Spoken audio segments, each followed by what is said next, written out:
Hello there, one and all, and welcome to episode 434 of Love at First Scent with me, Persolaise. I often forget who I am. Live on YouTube, as always. Thank you very much for tuning in, regardless of whether you're watching the live or you're watching the recording. For those of you watching the live, this is the second of 4 videos that I'm planning to broadcast today. And Shan says, hello. Welcome back, Shan. Thank you very much for tuning in.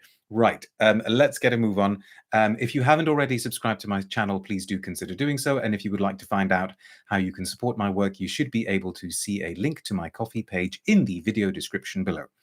For this video, we are marking the 10th anniversary of a perfume that honestly I never thought would turn out to be a hit for the brand. The perfume in question is this. This is the original bottle that it came out in, from Serge Lutens. It's L'Orpheline, as you can see there. Are you trying to manifest spring with the shirt? Says Ryan. If only. Mind you, it's not been as cold as it could have been. Apparently, the cold spell is coming. And I reviewed L'Orpheline when it came out. I should actually link to that review in the video description. I will do that as soon as I can remember.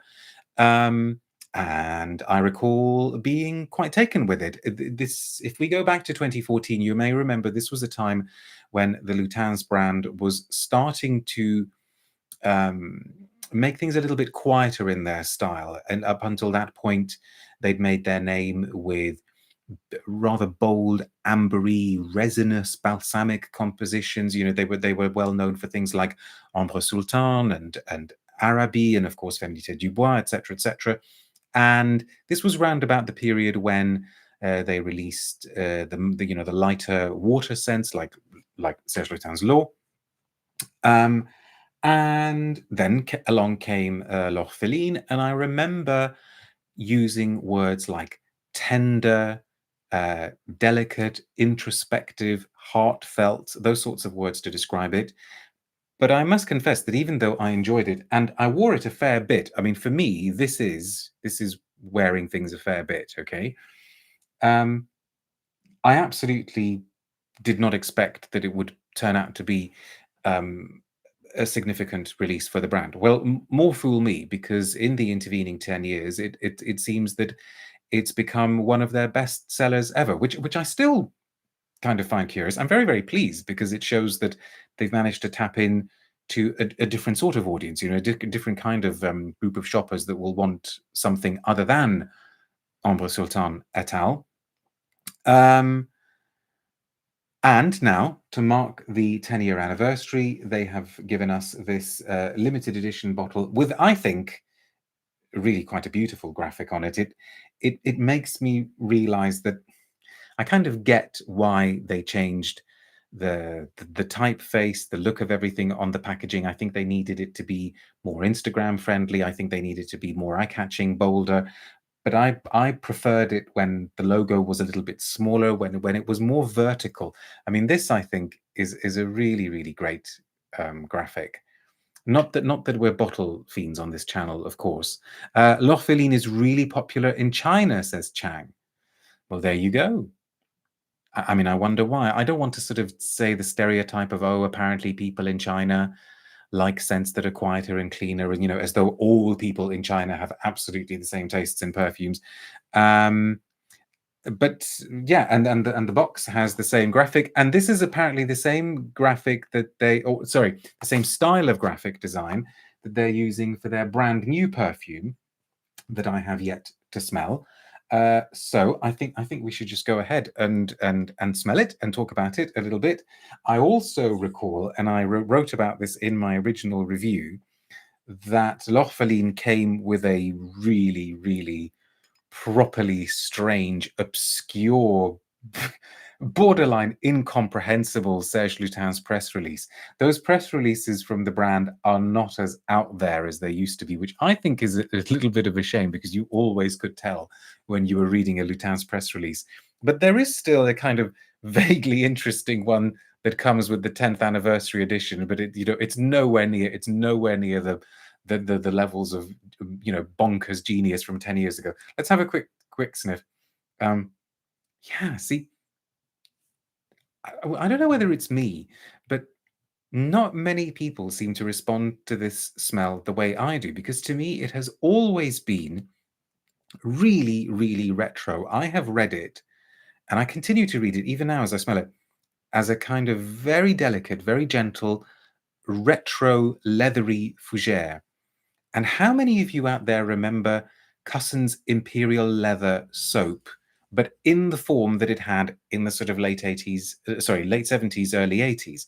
I haven't smelt it for ages. I'm sure it can't smell the same, because there is no way that anything from that era would smell the same now. Paul says L'Orpheline is my favorite perfume of all time. Well, okay, try to tell us why. What is it about it? Do you read it in the same way? And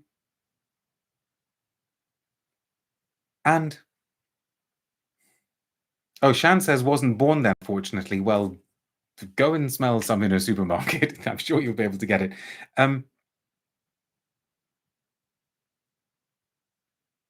It's got that kind of fuzzy, 5 o'clock shadow quality to it. Joe M68 says, "Ah, yes, that was a household regular. Wow, Mr. P, that brought back memories." And do you remember how there was like a paper label on it, and the paper label would kind of stay stuck there, and the soap would sort of dissolve around the paper label. Paul says, "To me, it is an Orthodox church dipped in whipped cream, but I do understand the soapy comparison."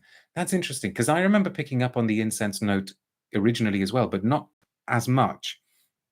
I just find it really, really beautifully quiet, and as I say, introspective.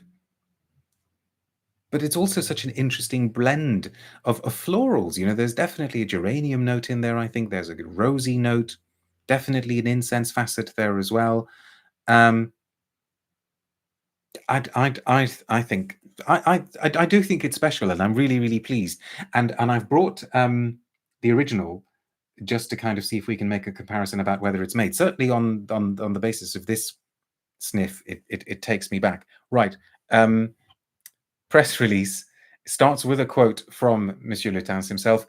"In the hands of destiny, that cruel puppeteer, she is but a flailing ballerina, and yet refusing to be just a toy, she tries to use her fairy-like fingers to guide her fate." Interesting. Definitely a story in there. I mean, you've got the image of the puppeteer and the ballerina there as well. But then we get something that we never used to get on Serge Lutens press releases. We get a list of notes. So the principal notes apparently are black pepper, dry woods, and incense. But you also get olfactory impressions: gracious, delicate, ethereal. Gracious is a good word for this. Gracious, delicate, and ethereal, L'Orpheline has been a character like no other in the collection, in the Collection Noire since 2014. For this limited edition, Serge Lutens plays with appearances. Fragile and slender, incarnated with the features of a ballerina, the dancer's fate depends on a cruel puppeteer, symbol of destiny. The man, elegant and svelte, seems to manipulate the strings of her destiny with a disconcerting cruelty, with no apparent scruples, but appearances are deceiving. The intended victim is just as manipulative, setting the tone for the dandy's gaunt fingers. Question mark.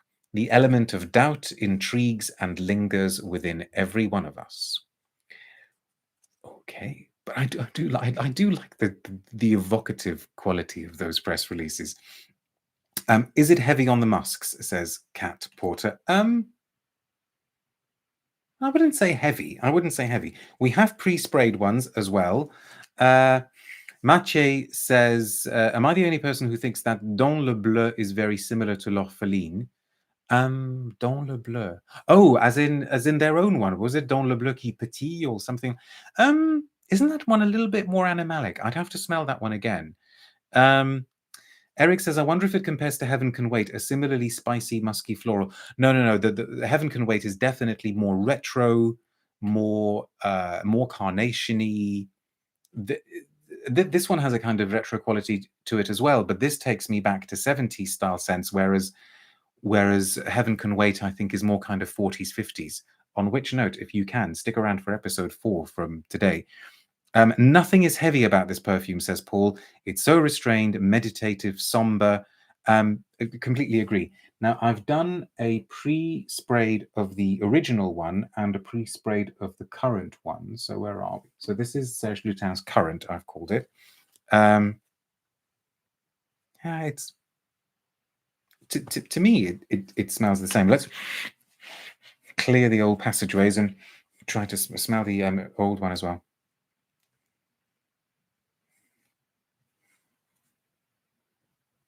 I mean, okay, maybe there is a difference. I don't detect a marked difference. Maybe just ever so slightly, maybe. The old one is coming across as a little bit woodier, but then, you know, it's also old. This bottle is 10 years old. I've looked after it well, but I haven't kept it in a fridge. So it's bound to have changed a little bit. And in fact, is the color just ever so slightly different? Although I know that Lutins do add colorants. I mean, they obviously haven't added any to this one. Although no, they say they have. So why is it not colored at all? Have they just, or maybe they've put in some colors in order to make it colorless? Could that happen? Could you put in colors to make something colorless? Eric says, I think it's very heavy on cashmeran. It's louder than poison on me. There could be cashmeran in here. I mean, I don't get that distinctive cashmeran whiff personally. But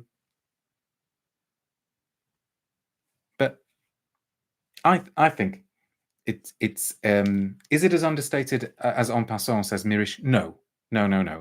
I think it announces its presence, but it's also not very sort of bolshy or loud, I suppose.